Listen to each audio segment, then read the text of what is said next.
Bismillahirrahmanirrahim. Assalamualaikum warahmatullahi wabarakatuh. Hari ini saya Arif Afifi bin Ilyasya bersama rakan kumpulan saya yaitu Siti Fatimah Azhara binti Rosari akan membentangkan tugasan 3 penulisan laporan iaitu isu yang kami ambil iaitu masalah pembuangan sampah di pantai. Jadi yang dihormati pensyarah subjek Encik Zulakfi bin Makrifin. Jadi kita teruskan. Jadi kita teruskan kepada agenda pembentangan kami iaitu yang pertama kami akan menelusuri bahagian pengenalan. Yang kedua isu yang dikenal pasti. Yang ketiga punca kejadian. Keempat cadangan penyelesaian masalah. Kelima kesimpulan dan yang terakhir iaitu rujukan dan lampiran. Baiklah, kita teruskan lagi dengan pengenalan tajuk kita. Yang pertama, sampah saraf atau municipal solid waste dianggap sebagai bahan yang tidak berguna dan tidak mendatangkan sebarang faedah, malah boleh mendatangkan mudarat jika disimpan. Sampah boleh dikategorikan kepada dua, iaitu sampah domestik dan sampah bukan domestik. Ridwan Lubis 1994. Oleh itu, satu akta telah ditubuhkan bagi mengelakkan orang ramai untuk terus melakukan pencemaran sampah. Akta ini dinamakan Akta Kualiti Alam Sekitar 1974. Baiklah, seterusnya ialah segelintir rakyat Malaysia yang tidak bertanggungjawab sering membuang sampah merata dan seterusnya akan menarik perhatian haiwan perosak seperti tikus dan lalat. Jadi hal ini diketahui ramai banyak penyakit yang akan timbul disebabkan oleh haiwan seperti ini. Contohnya ialah penyakit taun, penyakit kencing tikus dan sebagainya. Jadi kita bergerak kepada isu yang dikenal pasti. Seperti yang kita ketahui, isu pembuangan sampah ini merupakan bukan isu yang baharu yang diperkenalkan di negara kita.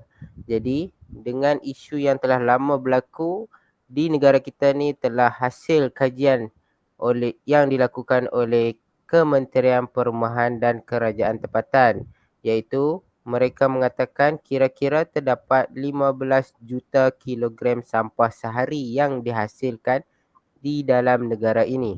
Jadi ini bermakna dalam tempoh 9 hari saja sampah yang dihasilkan boleh memenuhi satu ruang tempat pembuangan sampah yang sedia ada. Menurut Hasnah Ali dan rakan-rakannya 2012. Jadi isu yang pertama yang dapat dikenal pasti ialah masalah longgokan sampah bertaburan di kawasan pantai Batu Rakit, Terengganu, iaitu pelbagai jenis sampah yang telah dibuang dan longgokan di merata-rata tempat, terutamanya di pesisiran pantai Batu Rakit.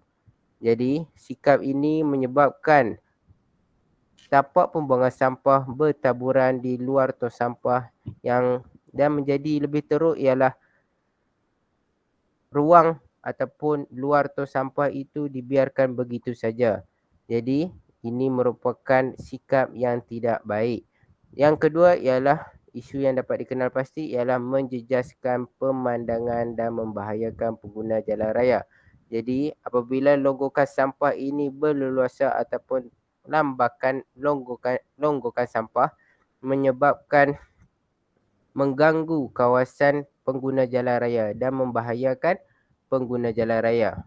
Dan yang ketiga isu yang dapat dikenal pasti ialah tong sampah yang disediakan berada jauh dari kawasan persisiran pantai. Jadi menyebabkan orang ramai tidak peka ataupun kurang rajin dalam mencari tong sampah yang disediakan dan menyebabkan mereka membuat tong sampah sendiri, iaitu membuat longgokan sampah yang sendiri. Okey, itu sahaja isu yang dapat dikenal pasti. Baiklah, kita bergerak kepada punca kejadian. Di sini kami telah senaraikan 3 punca kejadian. Yang pertama, segelintir penduduk di sini menganggap perkara ini remeh-temeh serta bersikap malas dan tidak endah. Maksudnya di sini, penduduk di sekitar kawasan pantai tersebut menganggap longgokan sampah dan sampah-sampah yang telah dibuang di kawasan pantai adalah perkara yang kecil. Jadi disebabkan ada sesetengah individu yang bersikap seperti ini, lestari kebersihan pantai di Batu Rakit ini agak tidak baik kondisinya. Yang kedua ialah punca kejadiannya, tong sampah utama yang berada sedikit jauh dari kawasan pesisiran pantai Batu Rakit. Seperti yang kita tahu, tujuan tong sampah yang bandaraya letak jauh daripada pesisiran pantai supaya tidak dihanyutkan oleh arus deras ombak lautan. Jadi rakyat ataupun individu yang tidak bertanggungjawab ini memang mempunyai sikap pemalas untuk berjalan dan membuang sampah di tempat yang telah disediakan, mengambil jalan pintas dengan membuat longgokan sampah yang sendiri. Yang ketiga, punca kejadiannya ialah para peniaga yang berniaga di kawasan pantai yang membuang sampah merata-rata seperti membuat longgokan sampah di tepi kedainya. Baiklah, kita teruskan lagi dengan cadangan penyelesaian masalah yang kita hadapi. Jadi, cadangan penyelesaian yang telah kami senaraikan ada 4 pihak yang bertanggungjawab. Yang pertama ialah keluarga, yang kedua pihak sekolah, yang ketiga guru dan yang terakhir ialah masyarakat. Baiklah, kita bergerak pada poin yang pertama ialah keluarga. Jadi di sini untuk rangkumi masalah ataupun punca daripada longgokan sampah yang banyak, jadi keluarga ini memainkan peranan yang sangat penting untuk membentuk sasiah anak-anak mereka ataupun generasi yang akan datang. Jadi kita boleh lihat di sini keluarga peranannya boleh meluangkan lebih banyak masa dengan anak-anak sekaligus dapat memberi didikan agama yang secukupnya kepada anak-anak. Hal ini juga dapat dikaitkan apabila mereka meluangkan banyak masa dengan anak-anak, jadi mereka dapat mengawasi pergerakan anak mereka sama ada anak mereka mengikuti peraturan ataupun berdisiplin dalam hidup mereka. Jadi untuk mendisiplinkan anak-anak mereka ni, mereka haruslah mendidik anak-anak mereka sejak kecil lagi, seperti pepatah Melayu berkata, melentur buluh biarlah dari rebungnya. Jadi yang terakhir ialah keluarga juga perlulah menjadi contoh teladan kepada anak-anak. Jika ibu bapa itu membuang sampah merata-rata, maka anak mereka akan membuang sampah merata-rata.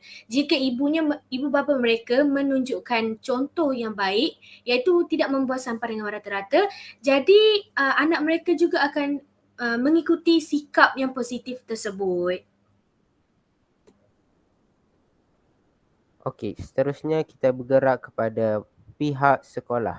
Dalam cadangan penyelesaian bagi pihak sekolah, iaitu sekolah boleh mengadakan kempen-kempen kesedaran tentang cintai alam sekitar, iaitu kempen-kempen ini didedahkan kepada para murid supaya murid-murid terdedah dengan kebaikan menyintai alam sekitar. Jadi mereka apabila terdedah, jadi mereka pun tidak akan membuat alam sekitar tercemar. Jadi yang kedua, mengadakan aktiviti gotong royong yang melibatkan pelajar dan ibu bapa. Jadi dengan melibatkan antara pelajar dan ibu bapa sekaligus akan menjadikan kawasan yang membuat gotong royong itu akan bersih dan mereka juga akan seronok apabila melihat kawasan yang bersih, tidak tercemar dan alam sekitar pun dapat dibersihkan dengan jayanya.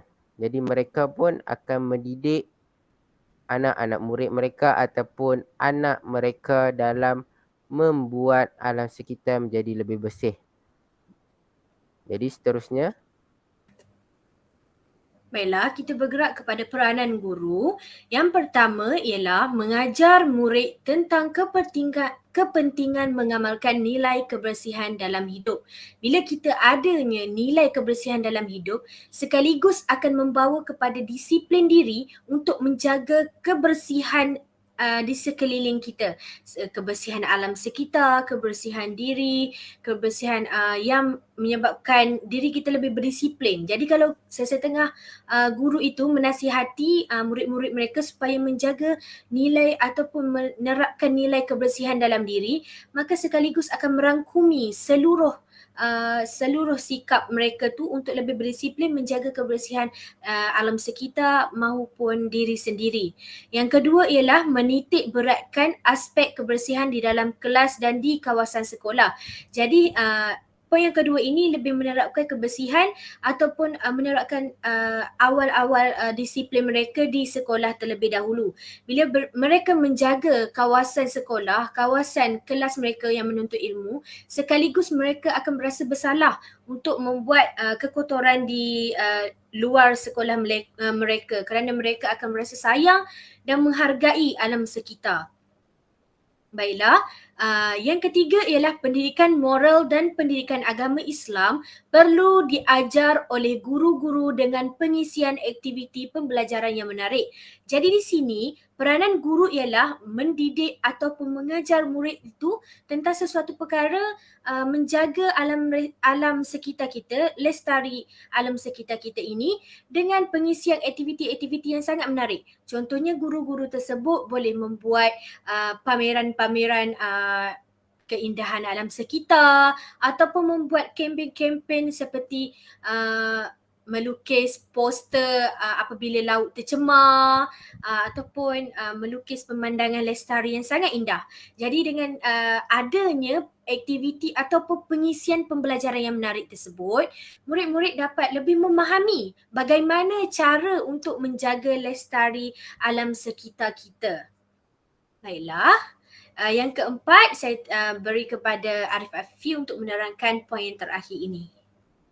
Jadi kita bergerak kepada poin yang terakhir iaitu dari aspek masyarakat. Jadi yang pertama yang masyarakat boleh lakukan ialah masyarakat perlu sedar dan bijak berbelanja dalam membeli barang keperluan. Seperti yang kita ketahui pada era sekarang ini, bahan mentah semakin terhad. Jadi apabila semakin terhad, barang-barang perlulah dibeli mengikut keperluan yang betul. Jadi tidaklah membeli dengan kehendak sahaja.